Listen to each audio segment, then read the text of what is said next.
সেগুনবাগিচা ঢাকা বিভাগীয় কমিশনারের কার্যালয় এবং রিটার্নিং কর্মকর্তা এখানে ঢাকার ১৩টি আসনের প্রার্থীরা মনোনয়নপত্র জমা দিচ্ছেন। সকাল থেকেই মনোনয়নপত্র বিরতিহীনভাবে জমা চলছে।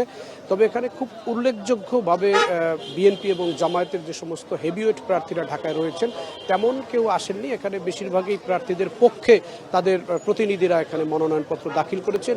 এর মধ্যে তারেক রহমানের পক্ষে বিএনপির একটি প্রতিনিধি দল আব্দুল সালাম চেয়ারপারসন উপদেষ্টা তিনি এসে দাখিল করে গেছেন এবং জামায়াতের প্রার্থী ব্যারিস্টার আরমান এসেছেন। মির্জা আব্বাসের পক্ষে তার একজন নির্বাচনী আসনের প্রতিনিধি এসেছেন এবং ঢাকা ১২ আসনে বিএনপি জোটের প্রার্থী বিপ্লবী ওয়ার্কার্স পার্টির সাইফুল হক তিনি এখানে এসে মনোনয়নপত্র দাখিল করেছেন এবং এনসিপির যিনি আহ্বায়ক নাহিদ ইসলাম ঢাকা ১১ আসন থেকে তিনি নির্বাচন করছেন এবং জামায়াতের জোটের প্রার্থী তিনি এখানে আসার কথা, তবে এখন পর্যন্ত তার দলের পক্ষ থেকে কোনো তথ্য জানানো হয়নি এবং ঢাকা ৯ আসনের স্বতন্ত্র প্রার্থী ডাক্তার তাসলিম জারা তিনিও মনোনয়নপত্র জমা দিবেন এই তথ্যটি আমরা জানতে পেরেছি। তবে এখন পর্যন্ত তিনি বা তার পক্ষে কেউ এখন পর্যন্ত ঢাকা রিটার্নিং কর্মকর্তার কার্যালয়ে মনোনয়নপত্র জমা দেয়নি। আজকে বিকেল ৫টা পর্যন্ত টানা বিরতিহীনভাবে এই মনোনয়নপত্র জমাদান চলবে এবং আজকে এই শেষ দিন এবং যারা নির্বাচনে অংশ নিতে চায় সেই দলের প্রার্থী যারা মনোনয়ন পেয়েছেন তাদের আজকের মধ্যেই মনোনয়নপত্র জমা দিতে হবে। ইতিমধ্যেই বেশিরভাগ দলের প্রার্থীরা তারা মনোনয়নপত্র জমা দিয়েছেন। আগামীকাল থেকে যাচাই বাছাই চলবে ৪ঠা জানুয়ারি পর্যন্ত। ৪ঠা জানুয়ারির পরে হবে এই যে যাদের মনোনয়নপত্র বাতিল হয়ে যাবে কোনো কারণে যদি বাতিল হয়ে যায় তারা আবেদন শুরু করবেন, তারা আপিল করতে পারবেন ৫ জানুয়ারি থেকে এবং ১০ জানুয়ারি পর্যন্ত এই আপিল চলবে।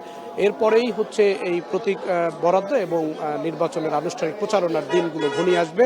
উৎসবমুখর পরিবেশেই এখন পর্যন্ত প্রার্থীরা মনোনয়নপত্র দাখিল করেছেন এবং রিটার্নিং কর্মকর্তা শরীফুদ্দিন আহমেদ চৌধুরী জানিয়েছেন যে এখন পর্যন্ত কোনো প্রার্থী তাদের দৃষ্টিতে আচরণবিধি লঙ্ঘন করেনি এবং এখানে কোনো প্রার্থীদের সমাবেশ বা মিছিল আমরা সকাল থেকে দেখিনি। এই হচ্ছে সেগুনবাগিচায় বিভাগীয় প্রধান কার্যালয়ের সবশেষ অবস্থা। উজ্জ্বল, এবার যাব সুলতানা স্বর্ণার কাছে। স্বর্ণা, জানাবেন আপনার কাছে প্রার্থীদের মনোনয়ন দাখিলের সবশেষ কি তথ্য রয়েছে?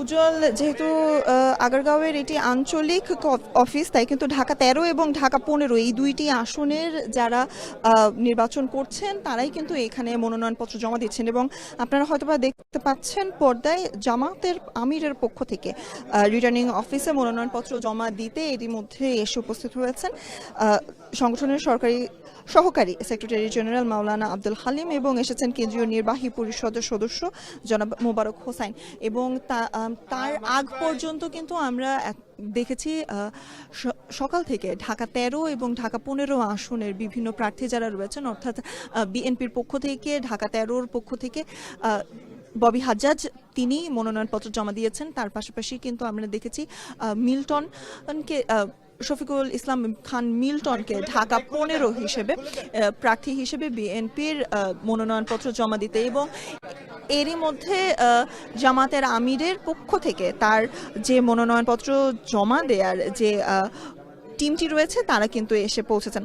এছাড়াও আমরা ঢাকা ১৩-র বিভিন্ন আসন থেকে অর্থাৎ স্বতন্ত্র প্রার্থী হিসেবে আমরা দেখেছি শেখ মোহাম্মদ রবিউল ইসলাম কিছুক্ষণ আগে তার মনোনয়নপত্র জমা দিয়েছেন এবং এছাড়াও স্বতন্ত্র বিভিন্ন প্রার্থীরা এসে এখানে মনোনয়নপত্র জমা দিচ্ছেন। তবে একটি জিনিস আসলে বলতেই হচ্ছে ৫ জনের বেশি যেহেতু প্রার্থীর সাথে কিংবা প্রার্থীর পক্ষ থেকে ৫ জনের বেশি এসে এখানে রিটার্নিং কর্মকর্তার অফিসের ভেতরে প্রবেশ করতে পারবেন না, এটি আচরণবিধি, তাতে আচরণবিধি লঙ্ঘন হবে।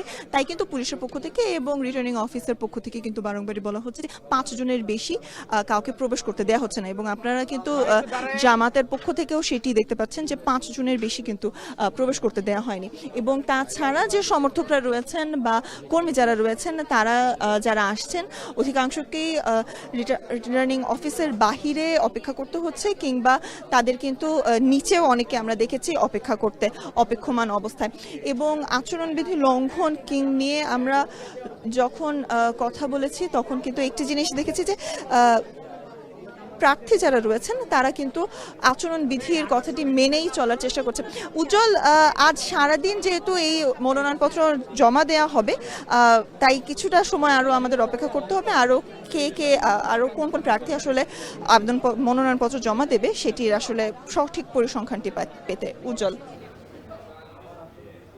আগারগাঁও সেগুনবাগিচা থেকে প্রার্থীদের মনোনয়নপত্র জমার সবশেষ খবর জানাচ্ছিলেন সহকর্মীরা।